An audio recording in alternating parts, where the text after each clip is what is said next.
Jacobson was taken to Children's Hospital, where she remains in critical condition.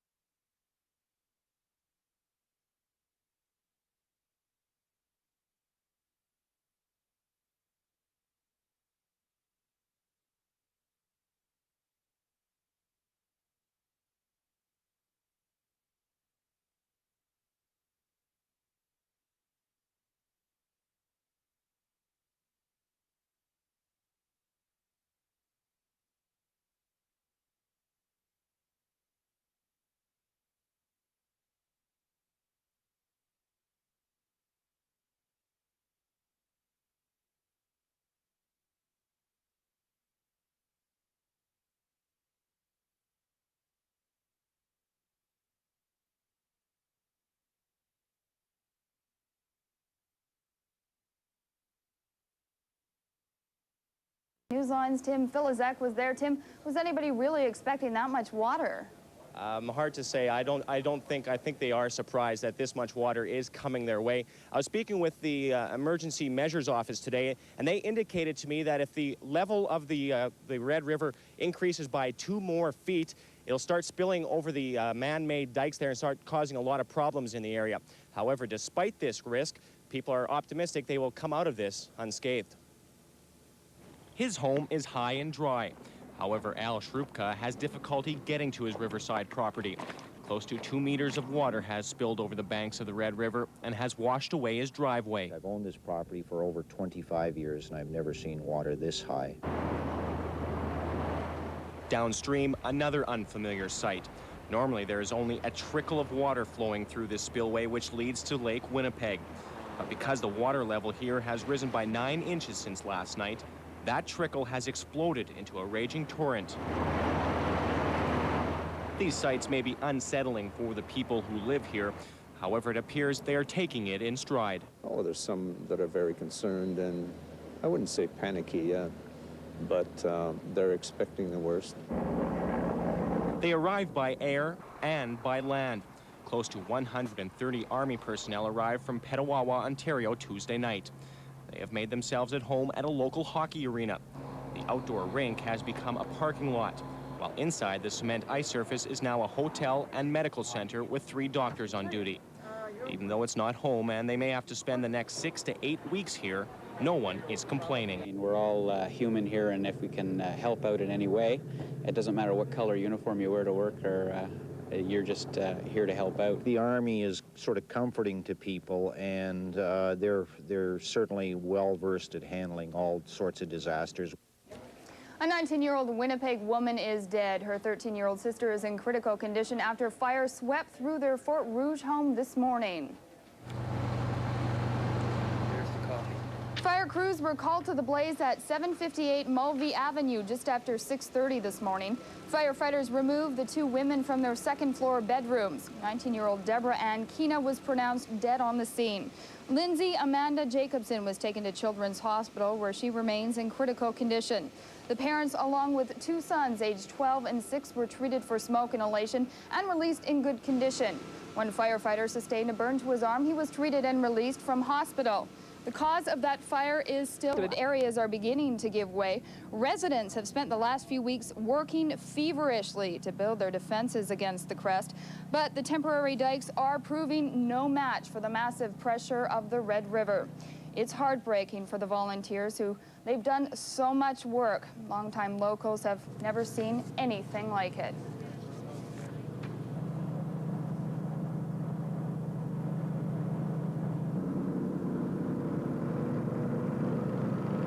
I've been through 8 of them, and it's getting to you. You've been through 8 floods? 48, small one. 50, a big one. 66, 69, 74, 79, and 96 and 97. Yeah. But you've never seen anything like this? No. And all your life earnings is going down the river.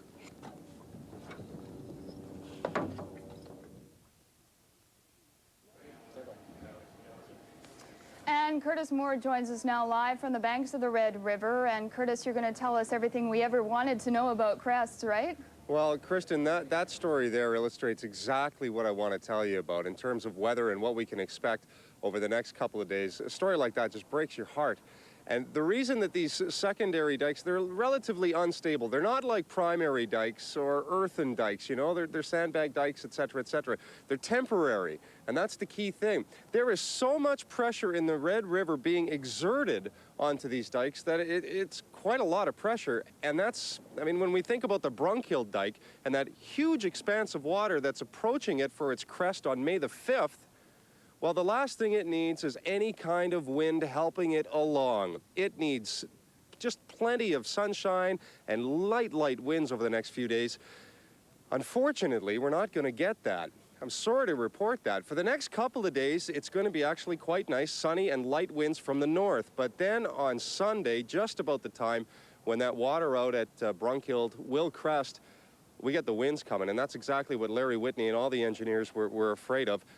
By Sunday, a low-pressure system's coming in from the west, and it's going to bring up some winds up around anywhere between 30 and 40 kilometers per hour. The key is that it's from the south, and that's going to push all that water north with a little bit even more force, and then we have a little bit of light rain coming our way Monday, which would be crest day out at Brunkhill.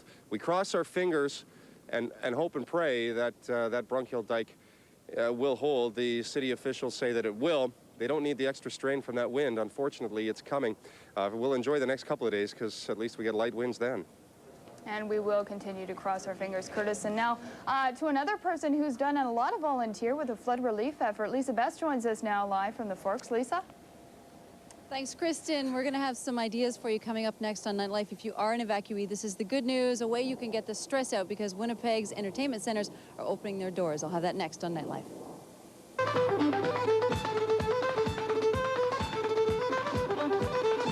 Across the city tonight, Newsline's Peter Chura joins us live now from the banks of the Red River. Peter, lots of finger crossing.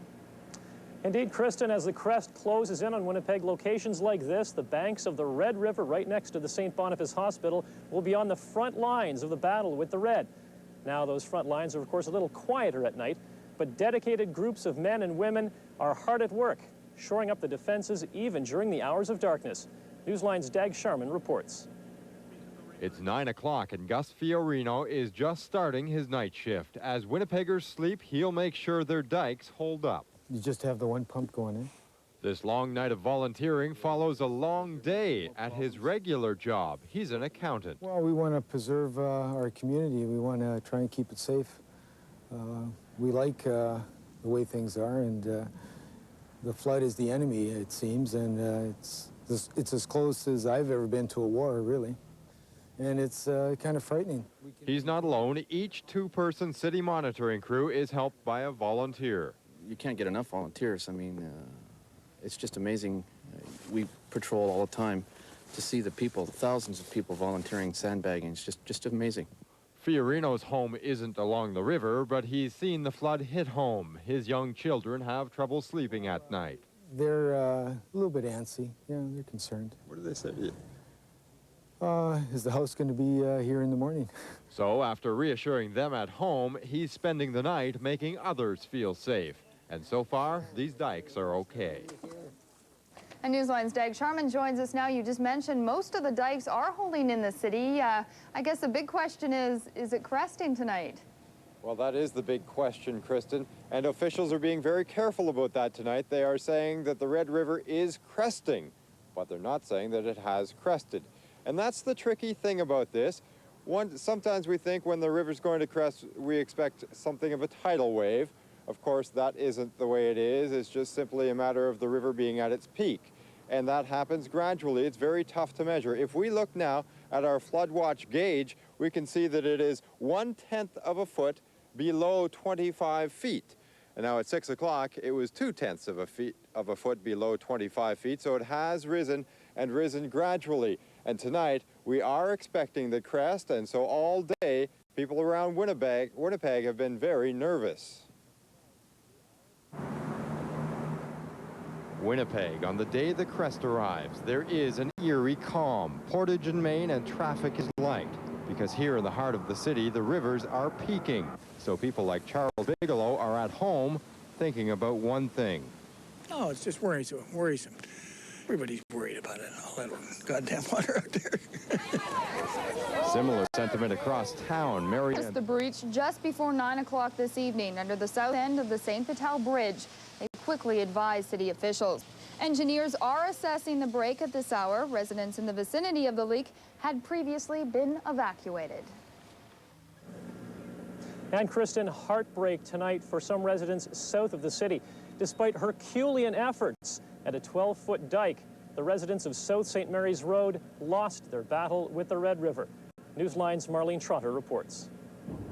Sure. Tell you what, this call us a disaster is one, boy.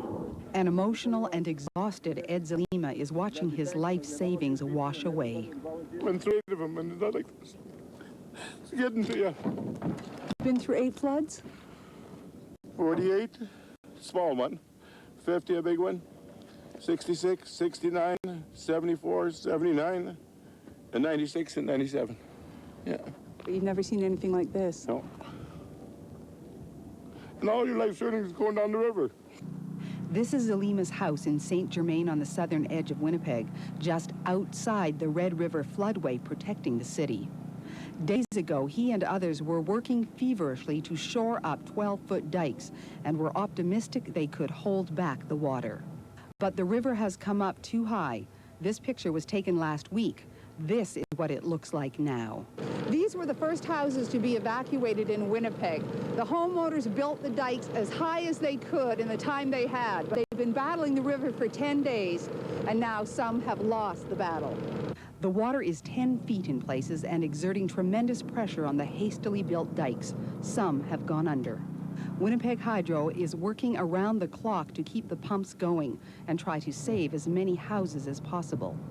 It's earth dikes and they're leaking, and there's lots of seepage because there's so much water pressure on them that there's seepage, and it's hard to keep to so many places, and you got to keep them gassed up. The generators only run for a couple hours, two and a half hours, and you got to go back and refuel and check all the oil and adjust sandbags and fix a dike and carry on to the next house, and there's quite a few houses to do.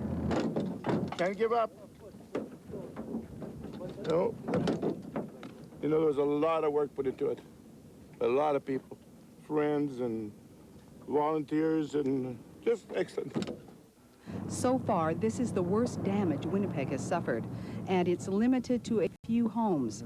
But this is what much of Winnipeg would look like if it weren't for the Red River floodway diverting a record volume of water around the city. Marlene Trotter, CKND Newsline. And the Red River also made a raid late today on a Pembina Highway apartment block. 100 people were forced out by the flood waters. The cresting waters of the Red River burst through a sandbag dike protecting the building.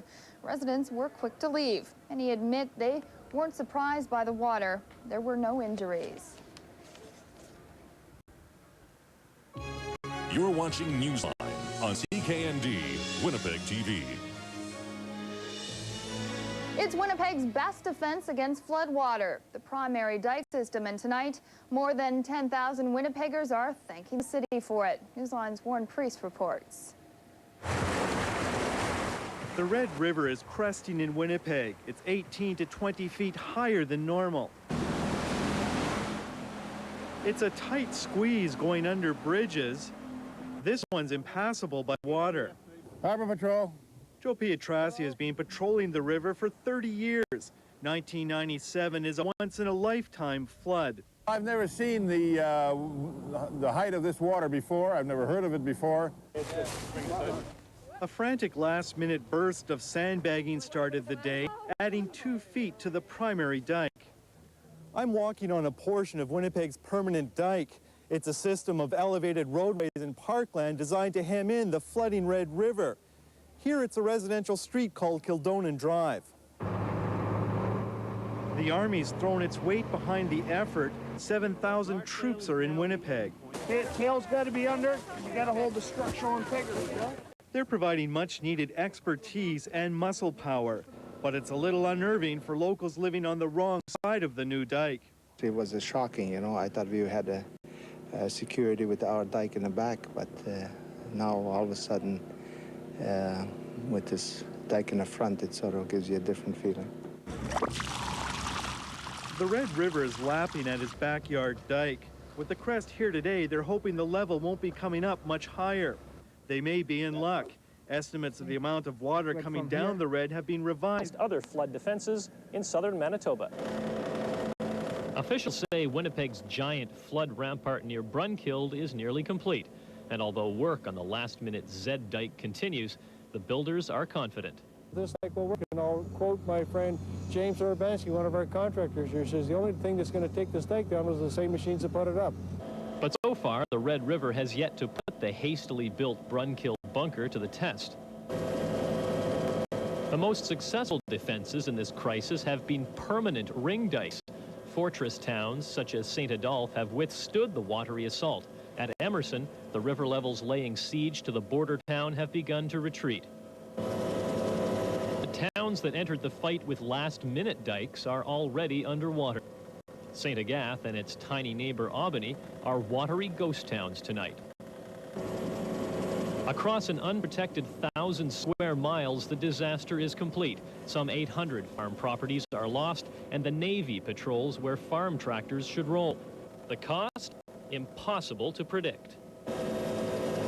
The fight is on to save dozens of homes in St. Norbert as the red peaks in Winnipeg. Yeah, if it, and we've got 3 feet on the dike to play with, so we don't know what's going to happen yet. So. But outside the protection of Winnipeg's floodway, communities like St. Norbert will be doomed if the makeshift Brunkild bunker fails. Peter Chura, CKND Newsline.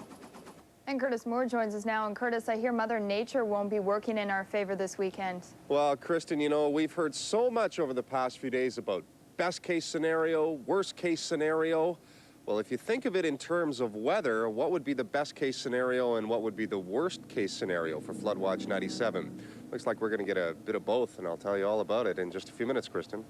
All right, thanks, Curtis. And when our extensive flood coverage continues, could Manitoba's floods delay voting in the upcoming federal election? And floodwaters surge north of the city. Those stories and much more straight. It's the worst in a century. And Manitoba's emergency management organization says it's the third largest of the past 200 years. But first tonight, high water in the city may have claimed another life. Pulse News reporter Cameron McIntosh is standing by live now with the Pulse News Skylink on the banks of the Red River. Cameron, what's the latest information you have for us? Well, Rob, I just got off the phone with Winnipeg police, and earlier today they pulled a body from this water control station at Kildonan Park. The unidentified male washed into the station through an underground sewer. Police were hoping to have a positive ID this evening. Now, last week, 14-year-old Adam Young lost his life in the Winnipeg sewer system after being washed down a drainage culvert. Now, police will not speculate whether or not this is Adam Young until the body has been identified by family members. But incidentally, this body turned up the same day that the Red River crested in Winnipeg, a day many Winnipeggers thought would mark a day of safety if the city had not indeed been flooded, which it has not. Now, standing with me live is Eric Turner. He's with the city of Winnipeg. Mr. Turner, many Winnipeggers breathed a collective sigh of relief, but is it too early for that now? How dangerous is this water?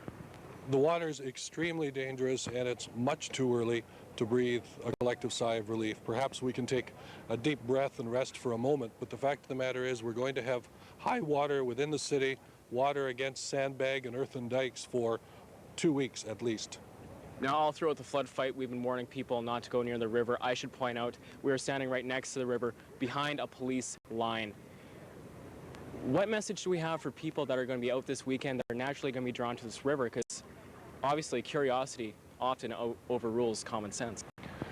The river is extremely dangerous, and as you point out, we have the privilege of being behind a police line this evening in order to do this story and bring the information to the public that the Red River, the Assiniboine River, the Seine River, all bodies of water within Winnipeg, including retention ponds and ditches, are extremely dangerous at this time of year, and particularly right now. You can see behind us the speed with which the water is coming under the Elm Park Bridge. It's not a safe situation. The best advice we have is just to stay away from it. Now, we mentioned earlier on the scenario of Adam Young, tragic incident, perhaps the biggest tragedy in this whole flood, where 2 boys were incidentally sucked into a drainage pipe. One didn't come out, one trying to save the other. In a situation like that, with this water, if you see someone who's in trouble, is it worth it to get into the water to try to save that person? That's a decision that every person would have to make for him or herself in those circumstances, and I don't think that's something that we're in a position to pass judgment on. The circumstances in each case are different, and sometimes heroic actions are justified, sometimes those actions cost another human life. The best advice that we can have is simply to stay away from the water, and you'll never have to make that choice. And once again, for the city, dike patrols are out patrolling the dikes, making sure people that are not supposed to be there aren't there? Absolutely. We have dike patrols all over the city checking the condition of the dikes, both day and night, 24 hours a day. Evacuated neighborhoods are being patrolled by police patrols as well as the dike patrol, and we're doing everything we can to make sure that the situation we have in Winnipeg is as safe as it can possibly be. But you have to remember, the rivers, all the bodies of water are extremely dangerous right now. Please just stay away from them. All right. Now, Mr. Turner, like most civic employees, you're a very busy man, and I appreciate your coming out here tonight with us. You're welcome. All right. Now, Rob, Kim, we're going to keep on top of this story. We're going to keep phoning the police, seeing if a positive ID comes out on this body, and we're going to try to get back to you a little later in the show. Rob, Kim? Thanks for that, Cameron. That was Pulse News reporter Cameron McIntosh reporting live with the Pulse News Skylink. And now the good news, the Red River has reached its peak in the city of Winnipeg. The official crest came during Pulse News at night last night with a reading at James Street of 24.5 feet above normal ice conditions. The city will continue their river watch for the next few days because the river is expected to stay at these historic levels for at least that long. The province now says if we didn't have the floodway, the flood of '97 would only be surpassed by floods in 1826 and 1852. And tonight, the small community of Grand Point in the RM of Richard is in trouble. A number of road washouts between St. Agathe and St. Adolphe are causing water levels to rise in that area. Grand Point residents are struggling to save their homes by transporting sandbags, and they're doing that by boat. Our Wilf Brown was in that community today, and he shows us how the work is progressing. Thousands of sandbags were being loaded onto boats to try and save homes in Grand Point. The boats were the only mode of transportation because the water was as high as 10 feet over some roads. About 40 to 50 boats carried sandbags to residents like Elmer Highwarren, who fought hard to save his house. I got almost a 5-foot dike. That's 5 feet of water. And then if you take a look where my shed is, that's original ground, and that is right now at about 9 feet down. You can understand the pressure of the water here. Some of Elmer's neighbors weren't as lucky. People were losing their homes at an alarming rate. At midday, about 75 houses were underwater. Hundreds of volunteers from nearby Winnipeg showed up to either pick sandbags or drive boats. Brad Horn said he didn't think twice about helping. You know, if I was in a position like this, that I'd like to be people to come out and help me too. So I'm fortunate enough to live in the city and I haven't been flooded, but people need help. Simple as that. This is the second community in the RM of Rachat devastated by floodwaters in less than a week, as St. Agathe was lost Tuesday morning. You can see they're concerned and they're tired and they're having a lot of problems coping with it, but they're understanding. I think most of them think that they fought the good fight, and we just have to leave it up to Mother Nature. Some of these dikes are high enough to hold back the water, but there's been some problems with waves caused by boats. The ones carrying sandbags have been careful, but there have been some sightseers that haven't been. And then there's the wind. It's expected to be very windy this weekend, which would cause some major problems with waves splashing up against these dikes. In Grand Point, Wilf Brown, Pulse News. Thanks, Wilf. As we take a look at some more of those amazing pictures from Grand Point, we remind you that a mandatory evacuation order for Grand Point is in effect tonight. But those who feel they have a fighting chance to save their property are there tonight at their own risk. If the dike should fail, rescue is not being guaranteed. All other residents will be allowed back into their homes come tomorrow morning. While several residents of Grand Point are underwater and the rest fight for their homes, the sandbagging effort continues tonight in St. Andrews. Our Darcy Modine was in Breezy Point, where the water is now up over the road. This is usually just a little creek you can walk across, and it was Like we would on Saturday morning, we would have been standing in waist-deep water right now, and it would have been going. It was going 12 or 15 miles an hour. Okay. Brent McDonald's home already got wet last weekend when the explosion of an ice jam downstream led to a flash flood on Wpg Creek. Now he doesn't know what to expect when the Red River crests north of Winnipeg. The guys who lived here before, it wasn't a big problem, the backup from the river, but this year's the rules are all new, so. Residents north of Winnipeg have more to worry about than just the rising red. 4 creeks in this region: Netley, Medicine, Muckles, and Wavy. As the Red River crests this weekend in this part of Manitoba, these rivers will be rising as well. Bev Kamstra has watched Netley Creek turn into a lake and is now starting to sandbag to prepare for more water from the red. So different, yeah. I feel so bad for all the people down south and that, so. And Grand Point this morning when they went under, and I thought, oh, we better do something. And this is what they're doing. Sandbaggers from Selkirk to Petersfield are now working overtime to prepare for the unknown. We already had the one flood that was just from the runoff, and that was an unbelievable amount of water that we had. We had never received that level before from a runoff. And to expect runoff from down south now and having to deal with their water, everyone's a bit worried. Being here at Breezy Point, you guys get it from the Red River, you guys get it from all the creeks. We've seen 2 of the creeks today, and they are getting higher. What are you thinking you're going to get? We don't know. We've basically gone for worst case scenario, and if it gets worse than this, then I didn't do enough. Unless the Brunkill dike fails, officials say sandbag dikes built 3 feet higher than last year should hold back waters from creeks and the Red River. If not... But evacuation plays a very important part right now. Everybody north of Selkirk in the creek system is on alert, on high alert. In the creek zone, Darcy Modine, Pulse News.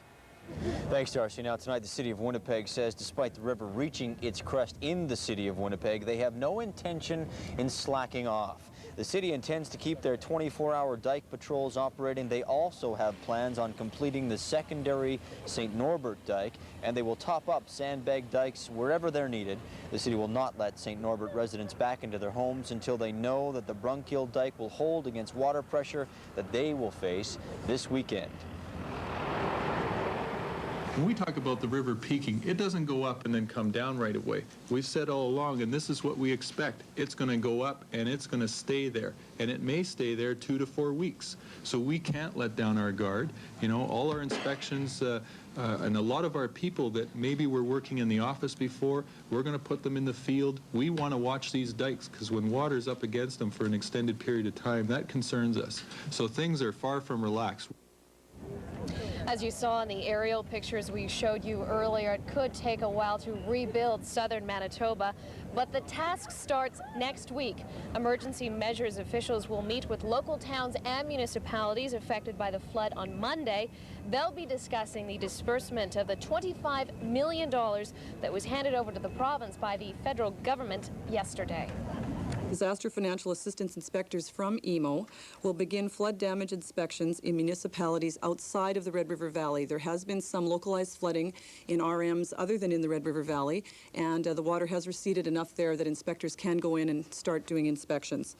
Inspections in the Red River Valley itself will not be possible until the floodwaters recede, which will obviously be for several weeks.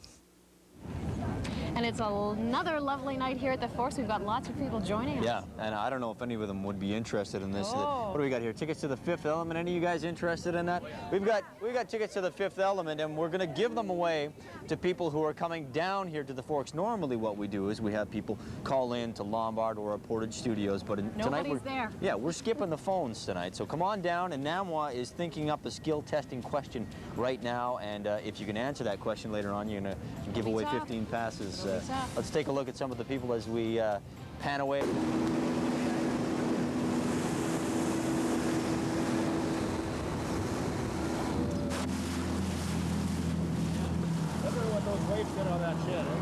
Yeah, that we need to see there. That's right. What did the waves do to the shed exactly? See those holes in the side? Look at the way it kicked the side on that. Kicked the holes right into the side. Holes and everything there, right?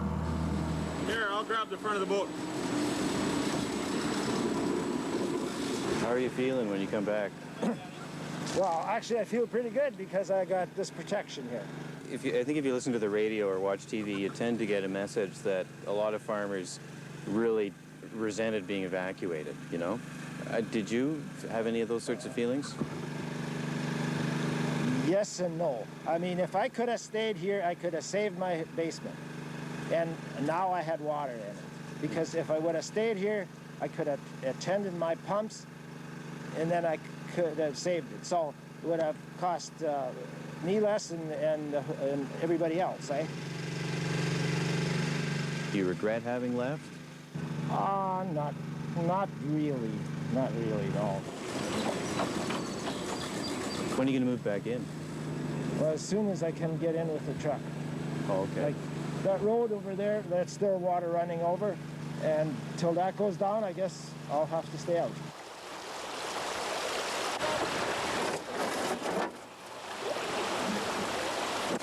Hold the boat?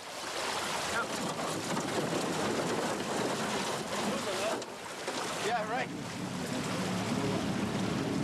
I see a lot of equipment like that tractor underwater. Is that a problem? Corrosion? Well, they're going to have to take the oil out of the rear end and I suppose the crankcase and whatever, just to make sure that's drained and fill it up with fresh oil, and it should be all right. You keep hearing it over and over again. Farmers know what to do in a flood. Is there anything about a flood that leaves a farmer feeling like he doesn't know what to do? For me, it was moving out of the house. You know, where do I start and all that stuff, you know, it was a good thing. They have friends and stuff that come in and tell you, now you move out and whatever, you know, like they just put their foot down and then you go, you know.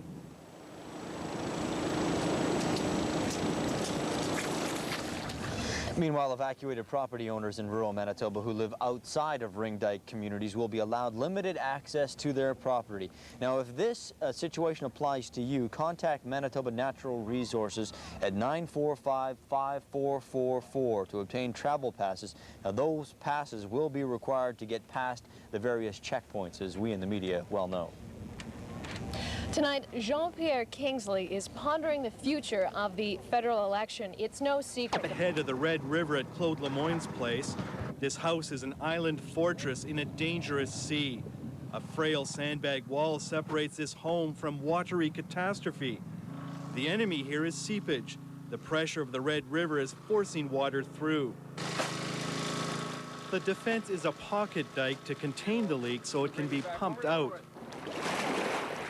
But there's another enemy out there, the floodway.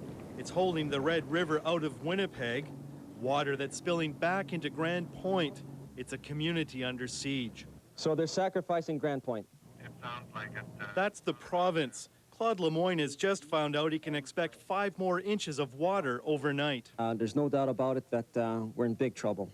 This means he needs 6,000 to 7,000 sandbags to add at least a foot to his dike. He's furious. We feel like we've been forgotten. There's no doubt about that. They're shitting on us. There's just no other way to say it. If governments have abandoned them, they're not completely alone. Joe has flown in from Hamilton to help. But come out and do this for a day, and then see what you think. Put yourself in their shoes. Take things for granted sometimes, I think. And it's appreciated. If it wasn't for the volunteers and our friends and family, I don't know where we'd be. Thank goodness we've got them. It's just overwhelming. That's all.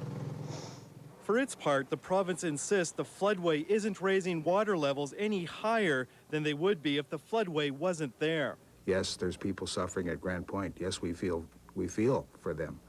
But so far the floodway's operating as on non-emergency conditions. Claude Lemoyne is going to fight to the bitter end. I don't want to lose a house. I've been here too long. I can't, at this point, I'm not a quitter. I'll go down with the house. Claude Lemoyne has about 4 inches of freeboard here at the south end of his dike. Freeboard is a space between the top of the water and the top of the sandbags. With the water rising and a south wind in the forecast, he needs help now or all this will be lost. In Grand Point, Warren Priest, CKND Newsline. Tonight, 100 people living on Victoria Crescent are back at home. The evacuation order was lifted this morning, but tonight, military personnel continued to sandbag, and the residents were without water. city doesn't know when it will be able to restore the facility. Right now, bottled water and porta potties are being supplied. The Victoria Crescent residents were evacuated when a dike protecting the community sprang a leak. And Kristen, tonight the vigil continues in other Winnipeg communities where people remain evacuated. Security is tight in areas like Kingston Row and Kingston Crescent. Almost 200 homes have been evacuated as floodwaters lap at sandbag dikes. Only special teams of patrollers are permitted into the evacuated areas. And Newsline has learned tonight that Army troops will take over dike patrols from civilian volunteers.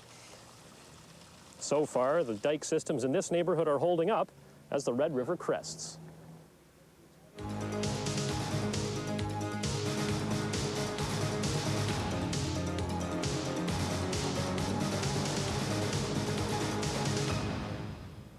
Flood watchers are beginning to focus their gaze north of Winnipeg.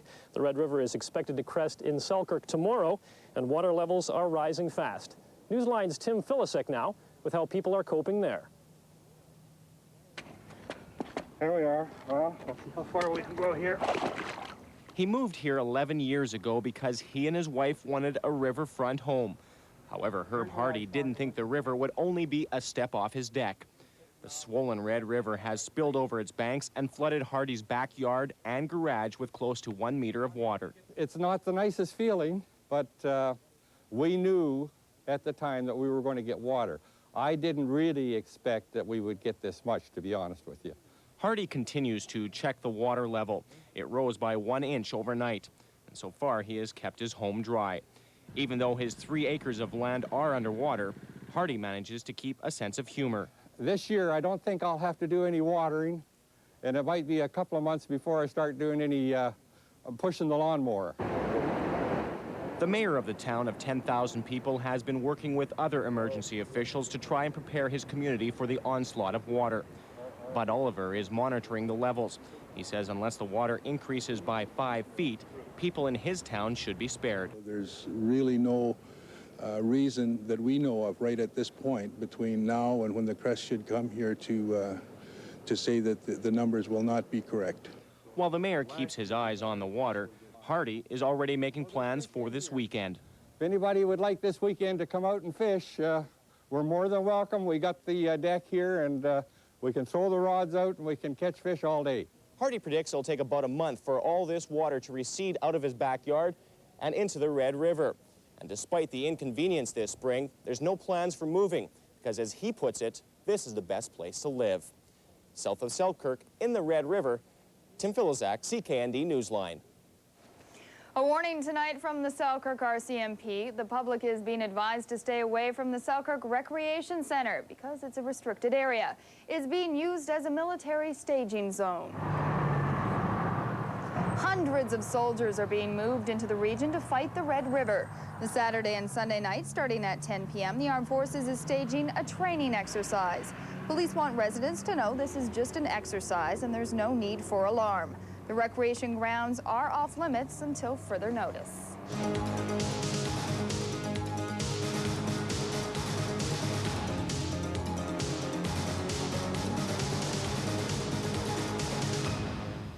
The Great Flood of '97 is washing away livelihoods as well as homes. That's right, Kristen. The Red River is pouring over whole sectors of Manitoba's economy as it floods the southern half of the province. Newsline's Linda Walker now looks at some of the flood of '97's economic casualties. Manitobans have been inundated with shots like these, of the Red River spilling over its banks, of volunteers and the military working side by side trying to stave off the flow of water. The safety of people is the main concern, but business owners are also under stress. That effort is an awful lot of money, I'm sure, you know, and an awful lot of human effort, too, and most of it we're paying through as taxpayers. The Army, the federal government, the provincial government, also the city, expending all kinds of resources to which, of course, we pay taxes for, and there's a negativity there. Examples around the city can be found at hotels like the Fort Garry, where reservations for May are down by almost 600 rooms. According to the Manitoba Restaurant Association, $15,000 in banquet business has been lost in canceled events. The closure of Highway 75 may put fresh produce at a premium because trucks can't get in from California. Agriculture, though, is the prime economic force in this province. As for livestock, we know it's going to suffer. It's suffering already. We have a chance to lose all kinds of livestock. We had to protect livestock at a high cost, disruption of production. Nothing is positive in that aspect. Murray Roberts operates a livestock crop farm in Domain. His cows are being kept in a PFRA pasture at Poplar Point. But the flood may hamper what crops he can grow this year. Well, we've always been able to seed before, and hopefully we'll get through it again this year. But like right now, you really can't tell. There's a lot of things that can change things from now on. Ottawa may be the only source of relief for farmers. Well, I suppose there's things like assisting farmers that can't seed. That would be a very big priority, because there are a lot of farmers, that's their only source of income, and if you can't seed a crop, you don't have an income for that year. There are some aspects of this calamity that can't be measured. Economists somehow do not calculate the human misery that comes with fighting the flood and then taking care of the effects of the flood, the negative effects. But we don't have a means of evaluating those in dollar terms. But the news isn't all bad for the Manitoba economy. Tomorrow night, I'll take a look at how the economy is going to get a boost. Linda Walker, CKND Newsline. So what do you think, Kristen? There's quite a flood list we've got going now in Manitoba. 1950, of course, the flood of 1979. Last year we had a pretty major flood, and now the Great Flood of 1997. Absolutely. There's a long history of flooding in southern Manitoba, Peter. Newsline's Marlene Trotter now with a look back and a look ahead to the future. Bring back memories. Laurie and Betty McGregor remember May 5th, 1950 as if it was yesterday, the day the Red River caught them by surprise. We were wakened at 6 o'clock in the morning by my husband's father saying, "Look out your window." And we looked out, and there was the torrent of water coming down the street both ways. She said, "Well, I'll put on my rubbers." I said, "Never mind, it's up to your knees already." And just kept going. Like 100,000 other Winnipeggers, the McGregors were forced to flee their home. Theirs was one of 10,000 houses filled with 3 feet of dirty river water. It was just utter devastation and very disappointing. 1/8 of the city was underwater. The river just came too quickly. Dikes were breached everywhere. When his day job ended, Laurie McGregor worked the night shift, patrolling and patching the St. Boniface dike in front of the landmark Roman Catholic Basilica. He has vivid recollections of the night it sprung a leak. The bulldozers needed mud, and McGregor turned to the priest at the cathedral for help. I said, "Father, I want to take 2 feet off your cemetery." "You can't desecrate my cemetery." I said, "Father, you have 5 minutes. In 5 minutes, I blow the siren. Everybody will leave St. Boniface, and you will be known as the father that let St. Boniface go." In the end, McGregor and his men pulled all the gravestones off in the historic cemetery, scooped the mud, and plugged the dike. When it came time to put the markers back, there was no way to match the gravestones to the grave sites. The workers tried their best to remember, but McGregor is convinced that Louis Riel is not buried under this gravestone. That historic flood made Manitobans determined never to pay such a heavy price again. But it took almost a decade of political bickering before construction began on the massive engineering project called the Red River Floodway. The 47-kilometer earth channel that diverts water east around Winnipeg cost $63 million before it was finished in 1968. It has always worked. It's done exactly as it's intended to do, and it's doing so right now. It's called Duff's Ditch after the premier who built it, and the floodway has saved Winnipeg many times in the last 29 years. It's my guess that Winnipeg would be evacuated, the whole city, were it not for this floodway. The McGregors, now in their second flood of the century, also have faith in the floodway. But the memory of 1950 and what was supposed to be a once-in-a-lifetime experience does not go away. Could you ever forget that? No, I never No, forget never. it. No, it's one of the highlights of our life. We've had lots of highlights. Unpleasant one. I don't think we'll be here to see the next one 50 years from now. No. But one thing history has taught the McGregors is you can't predict the wayward Red River. Marlene Trotter, CKND Newsline. And hopefully there won't be a next one. Newsline's Curtis Moore now joins us from the riverbank. Curtis, what do you think? Is there some relief on the weekend? Well, Kristen, I'll tell you what, we get a little bit of sun this weekend. We also get a lot of wind, which is exactly what we don't need. And as we start the work week next week, we get a little bit of rain. We don't need that either. I'll give you full weather details, especially as it pertains to the flood, in just a few minutes. Well, all right, thanks, Curtis. And still much more to come on Newsline, including could Manitoba's floods cost the Liberals votes and ridings? Lake built, but the flood came so quickly that he couldn't close it off in time. 8,000 sandbags at bottom here. You know, put down, supposed to close it between here, huh? And it wasn't enough? The water came too fast? Yeah, coming too fast. There wasn't even enough time to get his possessions out of his home. It's finished. The whole thing, the furniture inside, two fridge, the freezer, the whole thing stay inside. No time to move out. But at Claude Lemoyne's, the mood is upbeat. He has help, and as long as he can keep getting sandbags, he's sure he'll make it. We seem to have some bodies here and some boats, so let's hope we can get this sandbag dike erected high enough to hold off the wind and the water coming next week. Lemoyne's greatest fear is that authorities will force him to leave his house. Could you imagine pulling me out of here now? When I finally get into the end where the water is likely going to crest within 2 days, and I finally built my fortress, to pull me out now and throw off the hydro? I mean, the home would be wasted. People here are taking full advantage of the nice weather today to reinforce their dikes, but it's only the lull before the storm. Wind and rain are in the forecast for tomorrow, and that'll put their defenses to the ultimate test. In Grand Point, Warren Priest, CKND Newsline. I'm Dag Sharman. I also spend much of the day in Grand Point, where, as Warren just showed us, the people are emotional and looking for help. We also spent part of the day in the neighboring community of Lorette, where there are people anxious to help out. Emily Kent has loaded up all she can rescue from her house. She's leaving. All along her Grand Point street, houses are in trouble. Kent will check on her house daily. Something precious remains inside. I lost my father in January. He left me the piano. And, you know, that's one thing I would have loved to have taken out of there, but just can't take it out. That was his pride and joy, the piano. While she blames the city for the situation, there are people rallying to help Grand Point. Sandbags are on their way. Near the town of Lorette, they are tearing down their dikes and giving the sandbags to people in Grand Point, because near Lorette, the Seine River is no longer threatening.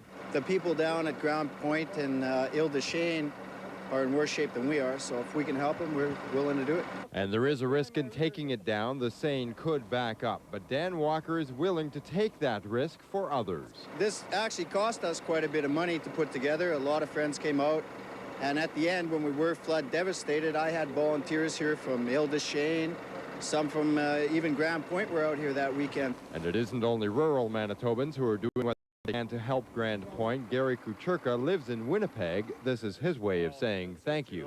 A lot of people sacrificed their homes, I think, in southern Manitoba for the city of Winnipeg. I'm just glad I can do something to, you know, pay back these people for what they've done. Everybody's pitching in together, and we're a big family, put it that way. Everybody helps. That's what they call us Manitobans. But as Kent leaves, she worries sandbags may not be enough to save her late father's piano. Now, I don't know if it's going to be there tomorrow or not. Dag, as Warren pointed out, weather conditions are expected to deteriorate over the next few days. What can we expect to see then?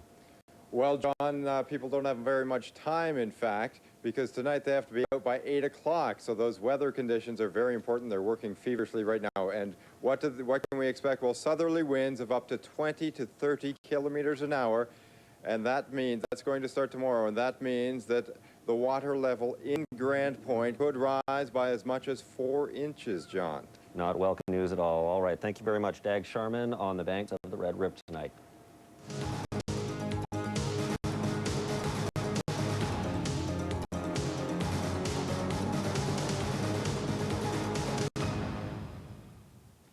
North of the city, water levels are still rising. In Selkirk, frantic sandbagging continues as the Red River is expected to crest there tonight. Newsline's Tim Filizek now with how residents there are coping and preparing. If we have to redo your lawn, we'll have to redo your... Oh, that's easy to say until the time comes to redo it, then there's no help, so... I'm sorry, but that's the way... Well, before you start going through the yard, I want to know about it, so... Well, you can phone the RCMP. Well, tension levels were running high today in Petersfield. The idea of having a dike built around his home didn't sit well with at least one cottage owner. What I have against it is they want to come through the yard with the big machines and not have a nice yard. Here's how high it's supposed to go. I don't think so. Right now, do the right thing to protect everybody. Yeah. Nobody's excluded. That's right. If the dike has to go through from one property to the other, that's the way to go. The community's emergency measures office had orders to construct a dike along the Netley Creek. According to the latest figures, water levels rose 3 inches overnight. A state of emergency has been in place in this area since last week. And today, the water levels got to what is considered a serious point. It's nearly impossible to get everybody to cooperate or think your way, but I think that our concern is all the people, not only two people, if they could only think that way. Never this high. Never this high. Walter Wright is amazed at just how fast the water moved in. It forced Wright to use the services of a boat to get in and around his summer home. So normally, is this your lawn here, Walter? Yes, that's right. That's where we're at. We're on about 4 feet of water.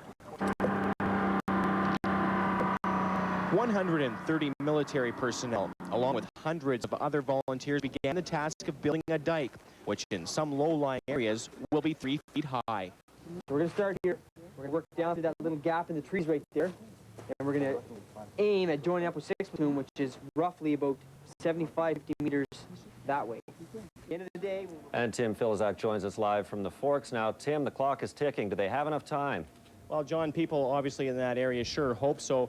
The water is expected to hit its peak in about a couple of days, and I was told that it'll take at least 3 days for that area to be properly secured. So it'll be a challenge, but a challenge that people in the area think that they are up to and can handle.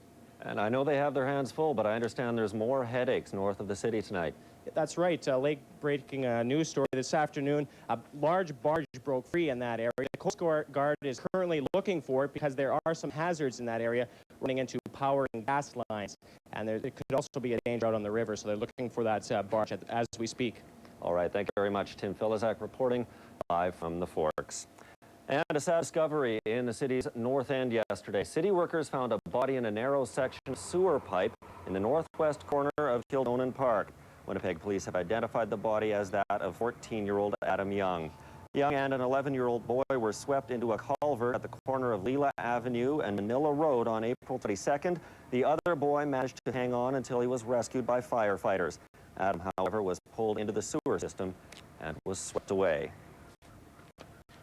And Curtis Moore joins us live now. Curtis, what can we expect from this wind? Good news, please. Well, John, like I've been telling Newsline viewers all winter long, anytime you have one air mass being replaced by another, you definitely get wind. We didn't expect the wind that we had today. It was gusting upwards of 40 clicks, and we have lots and lots of changes. Air masses coming and going over the next few days, and that means more wind on the way. Sorry.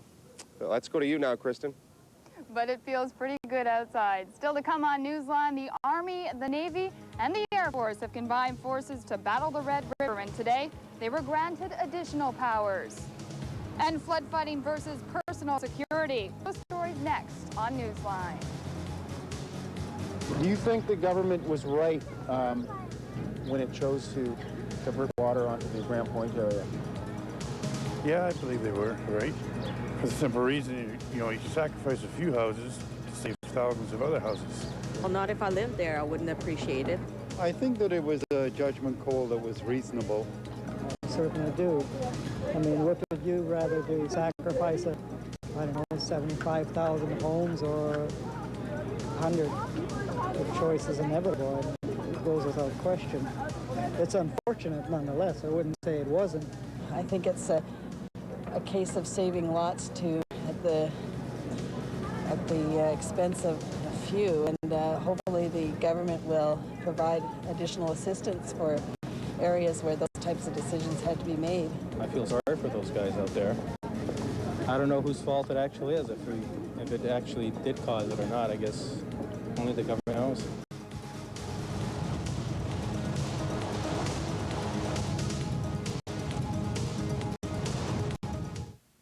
Jobs. It's the #1 priority. However, you can't count on government to create jobs. Business must do it. The Winnipeg Chamber of Commerce and CKND TV are committed to our community. To grow, succeed, and create jobs, the voice of business must be heard.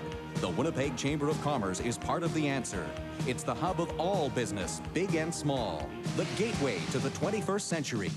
That's why your business should be a member. Call now. Call CKND Newslines Talking Yellow Pages any time of the day at 784-9000. Your 4-digit entry code is CKND.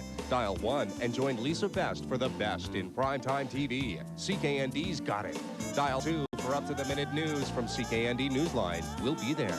Or dial 3 for the latest in sports from CKND Sportsline, the best of sports. Information you can count on all day, every day. CKND Newsline. We'll be there. Sometimes you just have to take a time out. Relax! Damn you, relax! Plan on taking your time out for the season finale of Third Rock. I can do it with my eyes closed. Do everything with your eyes closed. It's a 1-hour special in 3D.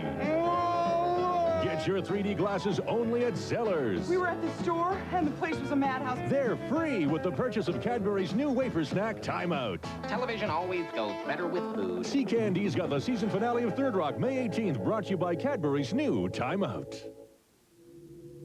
It's not easy being an investor these days. With so many options, it can be confusing if you don't have someone to help. At Investors Group, we work one-on-one over the long term, helping you choose the right investment mix. And offering a world of mutual funds from advisors with proven track records.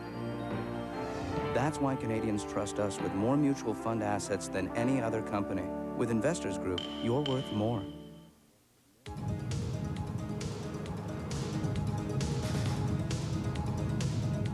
Thank goodness none of our friends have been caught up in the mess. But we've sent our wishes and a little money, and so we're with them, in heart and mind. I'm thinking about them constantly. Yes, today was the first good news. I think that must be so devastating, watching your house go down with the water. I would like to just say I'm very sorry that this is going on right now. My heart really goes out for them. I really hope they really do well, and I really hope they pull through. And Kristen Firth rejoins us live from the Forks. Kristen, it looks like hundreds of people are coming down there to witness history. Oh, literally hundreds of people, John, and why not? It's a great way to get a good look at the swollen Red River here. Actually, EMO is telling people to stay away from restricted areas. Areas where sandbagging might be taking place, because actually they're hampering efforts. So come down to the Forks, it's beautiful. As Curtis says, it is a participation sport. Absolutely. And John, the number of military personnel now deployed in Operation Noah has swollen to over 8,400. And so far, the soldiers have been helping out with evacuations, responding to emergency rescues, and reinforcing dikes. But today, the troops assumed a new responsibility: enforcing the law. Newsline's Suzette Myers has that story. That's good. One at a time, hundreds in an hour, thousands in a day. Sandbags carried by Canadian soldiers are shoring up the dikes. They load up the boats, shove off in the floodwaters, and arrive this time at a ring dike around a home. They look like ants, busily swarming, reinforcing, and when it's as good as they can make it, moving on. We're working our butts off, trying to do what we can do. You know, sometimes the water wins, sometimes we win. That's all we can do. Just look at how far they've gone to protect this house. That's a very large dike, about a dozen feet deep, warding off the water. But the soldiers haven't saved every house by a long shot, and that's because they simply can't. Life first, property second. And the way I like to put that is A soldier, a sailor, or an airman who sees someone in trouble, they'll risk their life to save a life, but they won't risk their life to protect property. Here's the kind of risk they're undergoing. Live electrical wires all over the place. Possible contamination in the water, not to mention hypothermia due to the cold. And after another 600 troops were called in last night, the armed forces have peaked at 8,400 soldiers working the floods in southern Manitoba.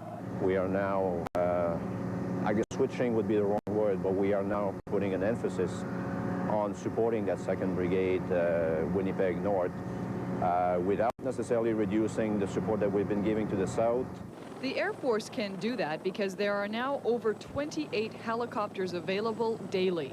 Yesterday marked the busiest day ever at Winnipeg International Airport, and no one seems to believe the pace will slow down. Just because it's in Winnipeg doesn't mean it's over. There is the Red River's still got a long way to go, and once the cresting has happened, that doesn't mean that that the dikes are completely secure all the time. The armed forces are working as a team, and in times of flood, the Navy, of course, played a key role. Commander Gagliardi heads up a force of over 100 soldiers from the West Coast and another 300 from the rest of Canada. My biggest problem is rotating troops because they work 18-hour days, but they don't want to come home. They feel such a sense of purpose in what they're doing. The Army, Navy, and Air Force each have their own command centers at the airport. Here, units are dispatched to pre-planned dike support, reconnaissance, or to respond to emergencies. Well over half of today's assignments involve simply reacting to the latest trouble spots. Now, you may have heard about this system for signaling for help. The white sheet on the roof of a resident means that they're okay. The red sheet means that they need help, possibly to be evacuated. Well, that system is no longer valid because as some of the residents leave in a hurry, sheets are left on the roof of the house because that's the last thing they're thinking of. The pilots no longer know what the sheets indicate.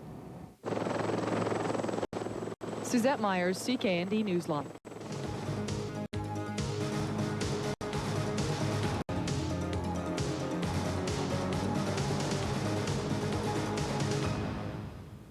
Relief workers are now resorting to some unconventional methods to reinforce dikes. The military is now using a synthetic fiber that's worked apparently pretty well in other parts of Canada. And Newsline's Nicole Forrest has that story now from Scotia Street. Manitoba is winning the fight against the floodwaters by using some very strange techniques. First, old school buses. And then bales of flax were used to fortify the Brunkild bunker south of Winnipeg. Now the dikes surrounding city homes on Scotia Street are springing leaks because of soil erosion. Homeowners are relying on another creative technique. Everybody's looking for the right answers, and they're just hoping that they find the perfect way to do it. It's like a trial. It looks like a carpet and is used mainly in road construction, but a synthetic fiber called geotextile is now being tested against the swollen Red River. We've used it before. We've used it out in BC, and we find it's very effective. As long as current isn't really strong and we don't have a problem with the sandbags, it'll work fairly well.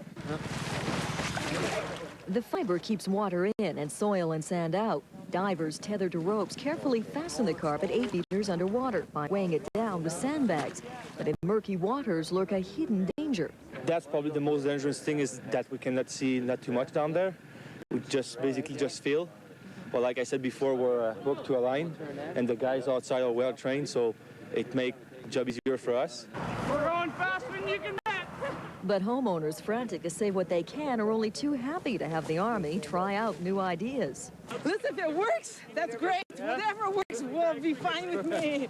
Well, I'm pleased that the city is trying a variety of different things. Every day brings a new adventure. In Winnipeg, water levels are expected to stay about 8 meters above normal. So not only will this be a test of the human endurance, but also of a city's ability to adapt to the changing face of nature. Nicole Forrest, CKND Newsline. And the unconventional Brunkild dike is being reinforced. Engineers are adding an oil boom used to soak up oil spills to the dike's defenses. The boom lays in front of the earth bunker and will hopefully reduce wave action and erosion to the dike. Yesterday's forecast called for winds gusting up to 40 kilometers per hour, and the bunker's designers feared crashing waves might breach the dike. Today's forecast has been revised. The winds won't be as strong, but engineers aren't taking any chances.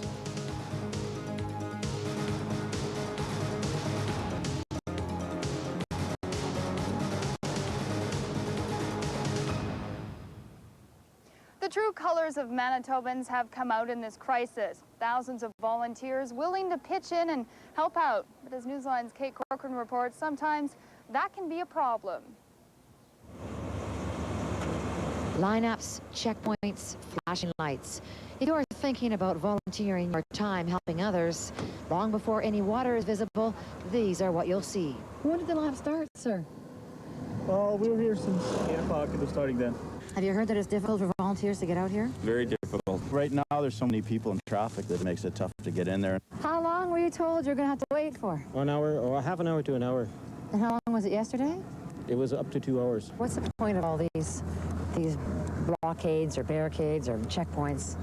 Just mostly to keep sightseers out and, you know, to make sure that the people that are getting in there are just essential people that are needed for it. Day, are you having sightseers? You're turning around? Lots, yeah. Sightseers have created a whole new problem for emergency officials. Now they're forced to separate those helping from those hindering. And just getting to the disaster areas can be tough, too. Well, I've been trying to organize shuttles from the city to get out here, and basically I've been told that it's not a municipal issue. We were going to hitchhike after taking the bus. Yeah. And when we passed the post office, the guy was having a smoke there. And he says, well, you're going to Grand Point? I'll live around there. Gasoline, they're pumping. I brought some plastic. Oh, these things are in hot demand, aren't they? Hope they can use it. Emergency supplies like these are urgently required in several Winnipeg neighborhoods. Across from the flooded community of Grand Point, there is urgency in the air. Sandbags must be ferried across a hidden highway, and that too is creating havoc. What's the problem? Safety-wise, there's people that these boats are, the sandbags are heavy. They're probably 50 to 75 pounds. They're loading up their boats to max or over maximum, and they don't have life jackets. So we're telling people, be careful. It is an obstacle course getting here by road, but even more of one on the water. Officials say that volunteers are forgetting about safety in their quest to help out. And they are ignoring the warnings of others. He decided that he was going to take my advice, and he just gunned her, and next thing you know, he just went right under, just like a fish. I hope that they drive their cars better than they're driving their boats. Leaking dikes, gusts of wind, and rising water. For some residents, these are proving too much to handle. Additional safety concerns involving eager volunteers on and off the water are just more worries for everyone. And Newsline's Kate Corcoran joins us live from the Forks. Set us straight, Kate. What should volunteers do? John, they shouldn't be driving out to these neighborhoods in crisis. Now, somewhere like the Forks Market and this observation platform, they're perfect spots to see the water levels. Police and other emergency officials say that they can only let through sandbaggers and those carrying special equipment. These checkpoints, particularly today at Grand Point, the access areas are so small that sightseers just can't fit in. All right, thank you very much. Newsline's Kate Corcoran reporting live from the Forks. The flood of the century has caused more damage than anyone's been able to calculate so far. But in this crisis, there are some businesses that will prosper. Linda Walker now with their story.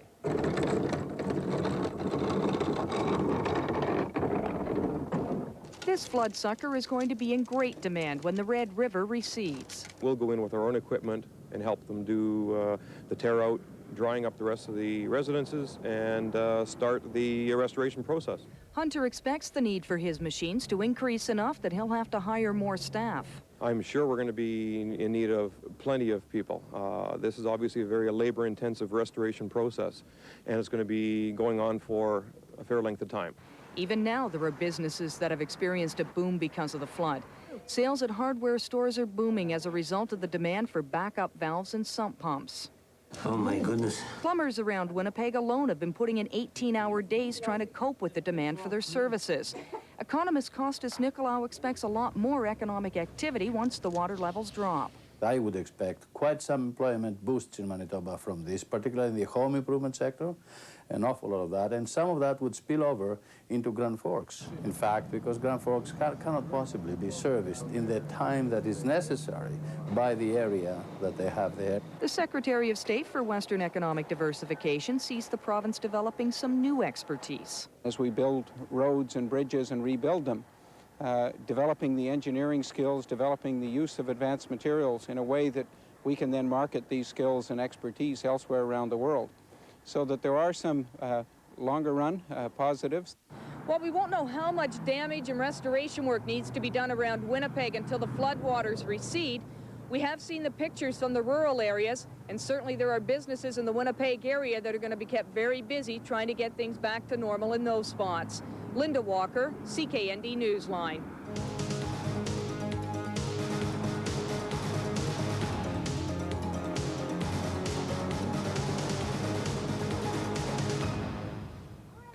And Newsline's Curtis Moore joins us now. Curtis, let's talk sunshine.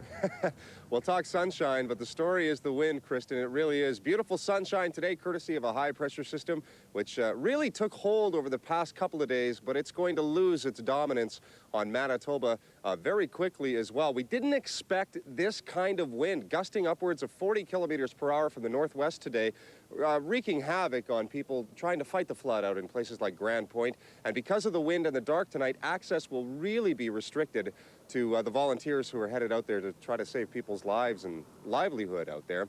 What is we need most of all, more than anything, is stability, some stable air masses, and we're just not going to get it over the next little while. We've been telling you that system coming in from the west will bring some winds tomorrow. Now, the good news in all of the wind that we're going to get from tomorrow is that it won't be as strong as originally forecast. It'll be probably between 20 and 30 kilometers per hour. The sad news is that it's from the south for tomorrow. With that system comes some rain for Monday, probably a little late Sunday night as well, overnight into Monday. And then in the wake of that system, a little bit of sunshine for Tuesday, but more rain for Wednesday. My point is this: we don't have much stability in the way the pressure systems are dominating Manitoba over the next few days. A little bit of rain mixed in as well. Not a lot of accumulation with that rain. Remember, the biggest fear with rain is if it comes down quick and comes down hard. We won't get that, but we will get wind simply because there really isn't much stability over the next little while. The best news of all, though, is the winds won't be as strong tomorrow, 20 to 30 clicks, than what was originally forecast, but they will be from the south. Let's go to entertainment now with Lisa Best. Thanks, Curtis. We're going to be back in a minute with some good news on some wonderful people who help animals in need. Back in a minute. I can say I feel sorry for them. I mean, they're obviously up to their eyeballs, but what can I say? I hope your insurance is paid up. Let's just hope their luck holds. I guess if they can get through this, they can get through anything. When Mr. Axworthy hands their Premier a check for $25 million, it's not from the government of Canada, it's from the people of Canada. Our hearts are with you, and just keep strong.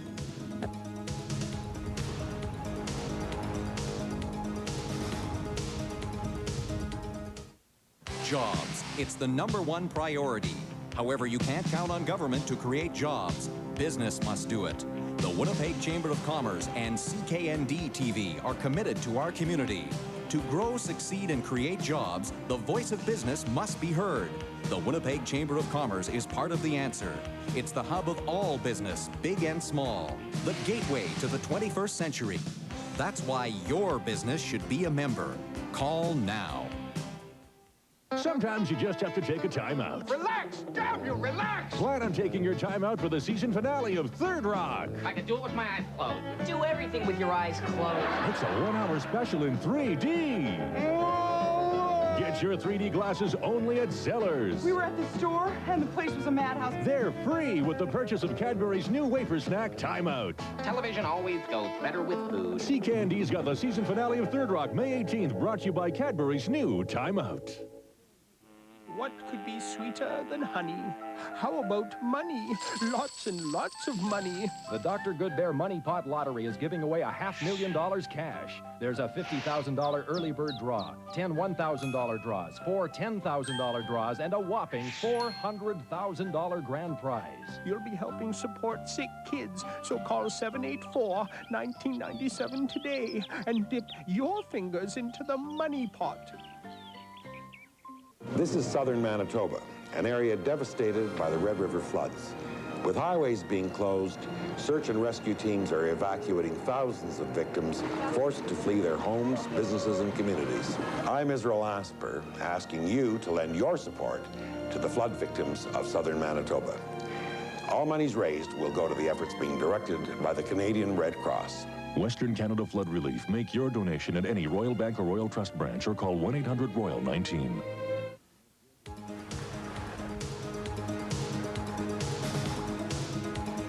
Hi, I'm Mark Dreesen. You know, I was fortunate enough to call Winnipeg home for 2 years, and I know that if anybody can get through this, you can. Manitoba, everyone here in BC is behind you, 100%. There's no way to imagine what you're going through, but the way the people of Manitoba are pulling together proves once more that the human spirit is mightier than any river. Our thoughts and prayers are with you. Hi, I'm Dave Babbage. Everyone in Canada is amazed on how Manitobans have pulled together to win this fight. Keep it up. Our thoughts are with you. Hi, this is Terry David Mulligan from Much Music. A word of apology. We're sorry. We probably sent most of the water that you have there, but it's sunny now in Vancouver. Everything's going to be all right. Keep your spirits up.